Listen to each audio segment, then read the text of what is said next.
திரு ஹலீம் அல் புகாரி, இங்க குஜராத் மாடல் ஆட்சி அங்க வெற்றியை தந்தது போல பாஜக மாடல் ஆட்சி 2024 மிகப்பெரிய ஒரு வெற்றியை ஈட்டி தரும் அப்படிங்கிற நம்பிக்கையை பிரதமர் தொடர்ச்சியா வெளிப்படுத்திக்கிட்டே இருக்கிறார்.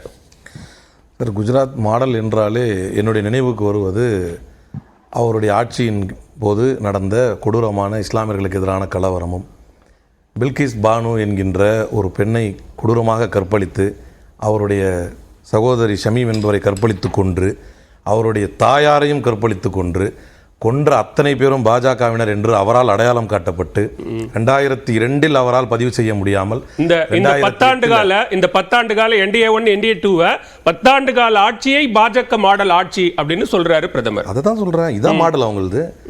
இந்தியாவுக்கு, அதாவது உலக அரங்கிலும், நான் உலக அரங்கு சொன்னா நீங்க உலகத்துக்கு போயிடுறேன்றீங்க, அதனால நான் இந்தியாவுக்குள்ள இருந்து ஒரு உதாரணம் சொல்றேன்.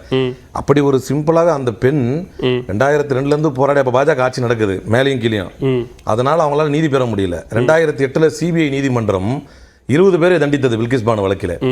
அதில் 12 பேர் அந்த குற்றத்தில் ஈடுபட்ட பாஜகவினர், 8 பேர் அரசு அதிகாரிகளும் அரசு மருத்துவர்களும் காவல்துறை அதிகாரிகளும். இதுதான் மோடியோடைய குஜராத் மாடல். சார் சொன்னாங்க எத்தனை முறை நாங்க வந்து இம்போஸ் பண்ணிருக்கோம் 356. எப்படி நீங்க விமர்சனத்துக்காக அந்த சம்பவத்தை எடுத்துக்கிறீங்க, ஓகே. ஆனா இந்த 10 ஆண்டு கால ஆட்சி பாஜக மாடல் ஆட்சி அப்படிங்கிற ஒரு முழக்கத்தை பாஜக முன்வைப்பது காங்கிரசுக்கோ அல்லது இந்தியா கூட்டணிக்கோ ஒரு நெருக்கடியை உருவாக்கி இருக்கிறதா அப்படிங்கறத அதுதான் எங்களுக்கு பிளஸ் பாயிண்ட். நாங்க எங்க போனாலும் உங்க ஆட்சியை காட்டி தானே சார் நாங்க தேர்தல் பிரச்சாரமே செய்யறோம்.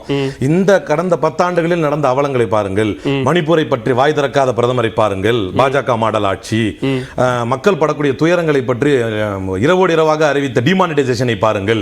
Give me 50 days, burn me alive if I am wrong என்று சொன்னார். 50 நாட்கள் 5 வருடங்கள் ஆகிவிட்டது, ஒன்றும் நடக்கவில்லை. சார் சொன்னாங்க நாங்க வந்து எந்த மாநிலத்தும் கலைக்கவே இல்லை நாங்கள் வந்து என்று. எங்களுக்கு என்று பாரம்பரிய வரலாறு எங்க இருக்குது? சுதந்திரத்துக்கு முன்னால இருந்து இருக்குது எங்களுக்கு வரலாறு, காங்கிரஸ் வரலாறு. ராமச்சந்திர குகா தன்னுடைய புத்தகத்தில் குறிப்பிடும் பொழுது ஆங்கிலேயர்கள் தங்களுடைய IAS அதிகாரிகள், அதாவது ஆட்சிமை பணிக்காக வரக்கூடியவர்களுக்கு பாடம் எடுக்கும் போது இந்தியாவை ஒரே நாடா பார்க்க முடியாது என்று சொன்ன போது, ஆங்கிலேய ப்ரொஃபசர் சொல்லும் போது அதை ஆட்சேபித்து ஒரு 4-5 பேர் எழுந்திருத்து ஆட்சேபித்தார்கள். நாங்கள் வந்து பல இனம் பல ஜாதி பல குழுவா பிரிஞ்சிருந்தா நாங்களா இந்தியர்கள், பல பிரிவா பிரிஞ்சிருந்தா நாங்களா இந்தியர்கள் சொன்னாரு. அந்த 5 பேர் தன்னை இந்திய தேசிய காங்கிரஸ் என்று அடையாளப்படுத்தி கொண்டார்கள். சுதந்திரத்திற்கு முன்னால இருந்து எங்களுக்கு வரலாறு இருக்கு. பாவம் 80ல இருந்தது ஆன்டி இன்கம்பன்சியில் பிறந்ததுதான் பாஜக. அவர்களுக்கு முதல்ல வரலாறு இப்பதான் ஸ்டார்ட்டே பண்ணிருக்காங்க. நாங்க எந்த ஆட்சியும் கலைச்சது இல்லை. நாங்க இவ்வளவு நாள் செஞ்சது, மாநிலங்களில் ஆட்சி கலைக்கப்பட்டது என்றால் பாபர் மசூதி இடிக்கப்பட்டவுடன் 3 மாநிலத்தில் ஆட்சி கலைக்கப்பட்டது. நேர்மையான தேவையான நேரங்களில் அவசியமான சூழல்களில் ஆட்சியை கலைக்கும் ஒரு கட்டாயத்திற்கு வந்தால் அதை உறுதியான நடவடிக்கையாக எடுப்போம். ஆனால் நீங்கள் அப்பாவியாக இருந்த காஷ்மீர் மக்களுக்கு 370 ஆர்டிகிளை ரிவோக் பண்ணி என்ன சொன்னீங்க? சுதந்திரம் ஆயிடும், நம்ம இங்க இருக்கக்கூடிய தமிழ்நாட்டுடைய பிஜேபி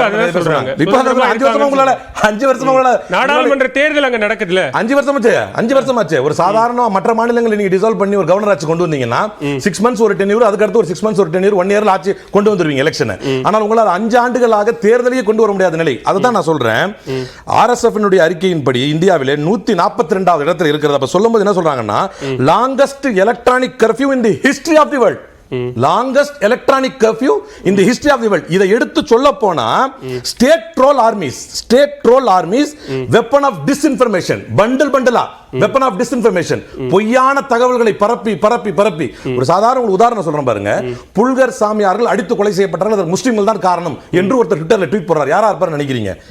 இன்றைக்கு மகாராஷ்டிராவுடைய இடஒதுக்கீட்டுக்கு எதிராக அமித்ஷா பேசினார் அப்படிங்கிற வீடியோ பரவியதா? முதல்வருக்கு சம்மன் கொடுக்கப்பட்டிருக்கிறது. உடனடியாக காங்கிரஸ் ஆளக்கூடிய மாநிலத்தில் 3 பேர் ஸ்டேட்டினுடைய 3 பேர் ஐடி விங்கில் கைது செய்யப்பட்டிருக்கிறார்கள். நீங்க எதிர்வினையை சொல்றீங்க, நடவடிக்கை சொல்றீங்க, நான் வினையை கேட்கிறேன். வினை நடந்த நடவடிக்கை அட்லீஸ்ட் சார், இவ்வளவு பெரிய கட்சி நடக்கும் பொழுது ஒரு தவறு நடந்த ஆக்ஷன் இருக்குல்ல. என்னை, நான் ஒரு முஸ்லிம், என்னை பார்த்து ஊடுருவல்காரர் என்கிறார் பிரதமர். எப்ப நடவடிக்கை எடுப்பீங்க? எடுப்பாங்களா ஆக்ஷன்? சார் சொன்னாரு சுதந்திரமாக வந்து இந்தியாவில் வந்து ஒரு மிகப்பெரிய ஆட்சி நடக்குது இந்தியாவில் அப்படின்னு சொல்றாரு. நாங்கள் ஜுடிஷியரி இந்த குற்றச்சாட்டு தான் பிரதமர் முன்வைக்கிறார். நீங்க பிளவுவாதத்தை பேசுறீங்க. நீங்க நீங்க பதிலே சொல்லியா என்னை ஊடுருவல்காரர் என்கிறார். நான் ஒரு முஸ்லிம். அதத்தான் அப்படி சொல்லுவதே ஒரு பிளவுவாத அரசியல் அப்படிங்கிறாரு பிரதமர். அப்படி நீங்க சொல்லுகிறார் சார். குஸ்பைட்டோ அப்படிங்கிறாரு. அதிக புள்ளையை பெத்துக்கறாங்கறாரு என்ன பார்த்து. இது வெறுப்பு பேச்சு இல்லையா? என்ன இழிவுபடுத்தும் பேச்சு இல்லையா? இந்த மாதிரி எந்த காலத்துல காங்கிரஸ் பேசுச்சு? இந்த மாதிரி எந்த காலத்துல வந்து பேசுனாங்க? இந்திரா காந்தி அவர்கள், மரியாதைக்குரிய இந்தியாவின் இரும்பு மங்கை இந்திரா காந்தி அவர்கள், ஆட்சியை இழந்திருக்கிறோம், நீதித்துறையை நேர்மையாக நிலைநாட்டியதற்காக. நீதித்துறை நேர்மையாக இருந்துச்சு, ஆட்சியை இழந்தோம். ஆனால் இன்றைக்கு எந்த நீதித்துறையும் என்டர்டெயின் பண்ண மாட்டேங்குது எங்களுடைய பிளிய. ஒரு சிம்பிளா லாஸ்ட் சொல்லி முடிக்கிறேன். இப்போ போய் ஹைகோர்ட்ல எங்களுடைய மரியாதைக்குரிய தலைவர் செல்வ பெருந்தகை அவர்கள் வழக்கு தொடுத்திருக்காங்க பிரதமருடைய ராஜஸ்தான் பேச்சுக்கு எதிராக. அங்க என்னன்னு சொல்லி மென்ஷன் பண்ணாங்க. சரி, உங்களுக்கு லிஸ்ட்ல வரல, இன்னும் நம்பர் ஆகல. ஆனால் ஏன் இவங்க லிஸ்ட் பண்ண மாட்டேங்கிறாங்க, ஏன் நம்பர் பண்ண மாட்டேங்கிறாங்கன்னா பிரதமர் ஒரு பார்ட்டியா இருக்கிறதுனால நீதித்துறை பயப்படுகிறது என்கிற வாதத்தை முன்வைக்கக்கூடிய அளவிற்கான சூழ்நிலை இந்தியாவில் நிலவுகிறது.